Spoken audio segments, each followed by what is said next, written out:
बैठे होंगे, माता जी इत्थे बैठे होंगे, माता जी नूं भी पैरी पैना जी,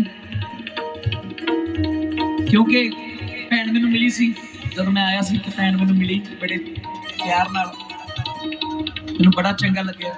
भैणां जदों इदां आशीर्वाद दिंदियां बड़ा अच्छा लगता। थैंक यू भैन, मेहरबानी, शुक्रिया। ये जड़ा कलाम मैं गा रहा मैं अपनी मां वालों तुहाडे लई गा रहा।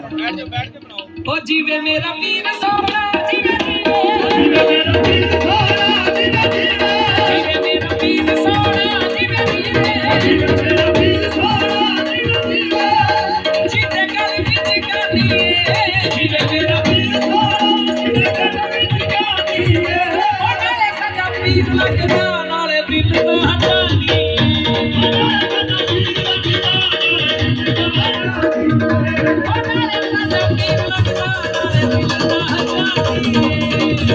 Oh,